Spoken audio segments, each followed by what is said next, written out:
Salam sehat, salam sejahtera, salam budidaya belut para sedulurku dimanapun berada. Nah, sebelum kita mulai cerita kita sedulur tentang 7 kondisi habitat alami budidaya belut, monggo bagi yang baru masuk channel ini untuk like, subscribe, dan komen. Nah, itu perhatikan sedulur, ada tanaman menjalar ya.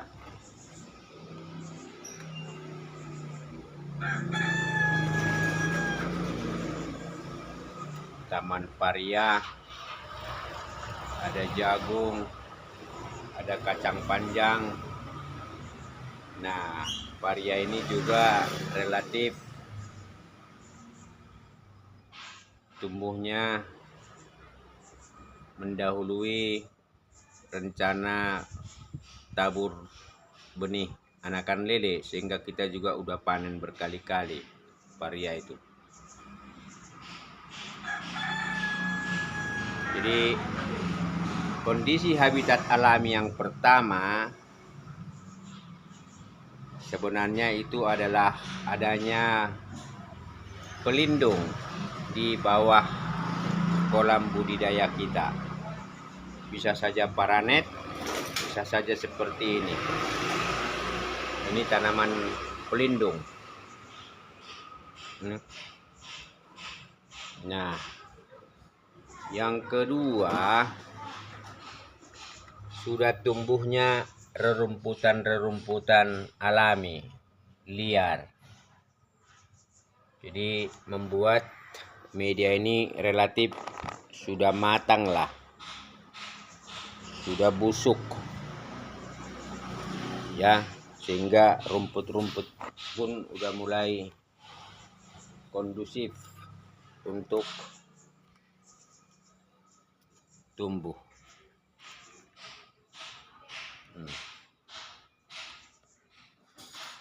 Nah, yang ketiga, adanya tanaman-tanaman yang mungkin bisa mendapat manfaat. Seperti ini saya tanam seledri sama daun bawang, karena mencari genjer di perkotaan itu relatif sulit.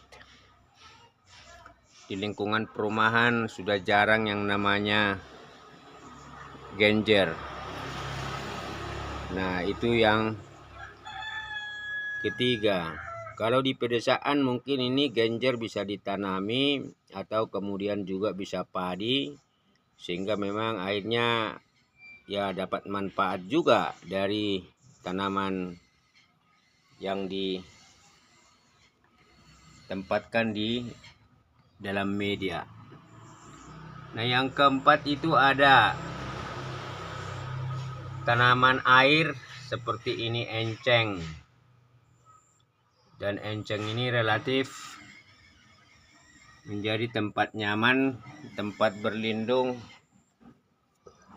ketika anakan belut kita sudah tempatkan ya.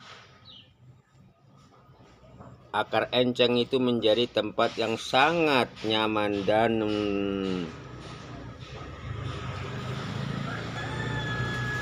cocok buat belut, mungkin ketika dia keluar dari medianya. Nah, yang kelima itu adanya genangan air seperti ini. Ada tempat di mana air itu bisa menjadi sekaligus alat kontrol ketika hujan. Jadi air itu membantu untuk juga airnya sumber menyiram permukaan media. Tuh. Ini kolam ini relatif kondisinya sudah 2 bulanan.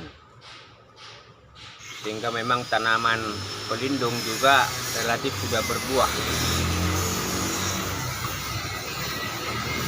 Ya. Jadi waktu kita mulai mengolah media ini, tanaman pelindung kita udah tempatkan. Nah, yang keenam itu adanya potensi pakan di luar cacing yang berkembang biak di media ini. Ya, seperti ini ada ikan-ikan cere. Nih. Jadi kita juga harus kontrol airnya supaya jangan sampai kering. Supaya ikan-ikan cere ini bisa berkembang biak, malah beranak pinak, jadi bisa menjadi pakan alternatif alami di luar cacing-cacing yang juga berkembang biak di dalam media. Nah, yang ketujuh sedulur, medianya ini relatif proses fermentasinya melalui 2 tahap.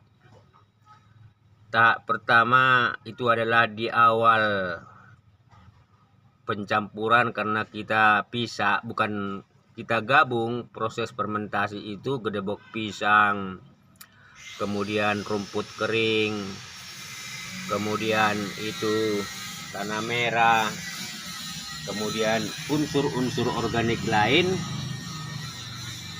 maka itu adalah proses fermentasi pertama. Sama seperti ini. Ini adalah proses fermentasi awal. Jadi ini kita menunggu dulu ini semua material itu, khususnya gedebok pisang susut, rumput kering itu lapuk, busuk. Nah, kenapa kita menggunakan rumput kering?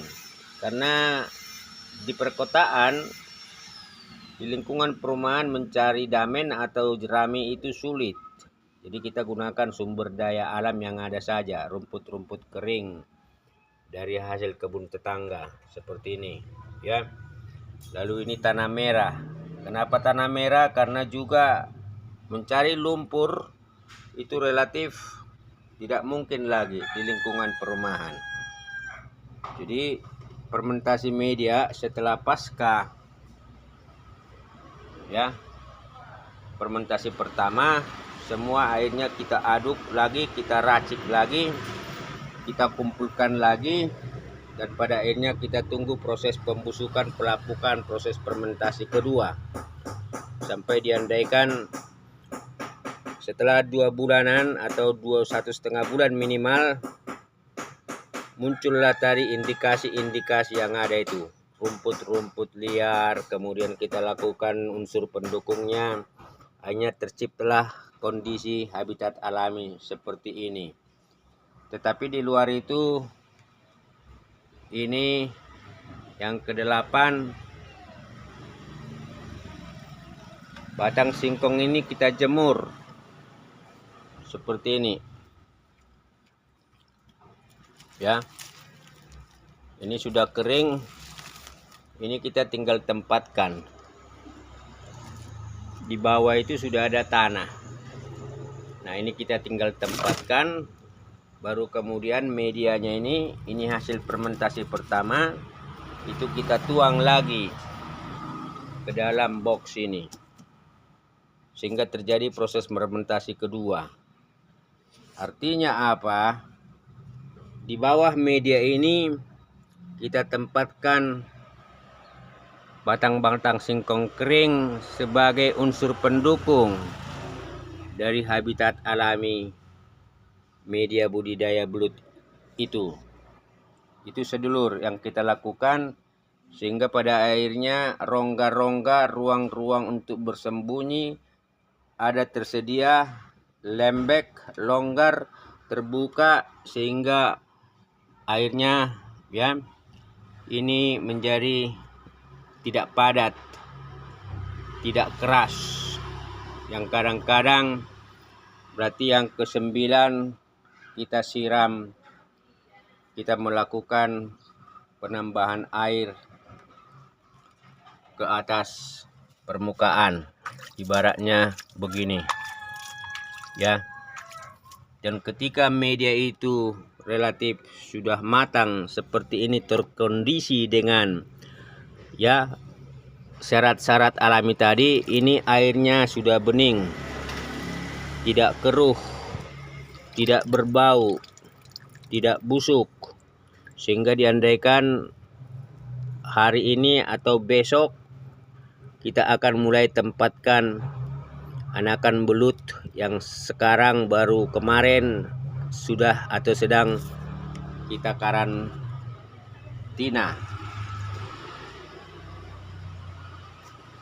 Kira-kira demikian sedulur.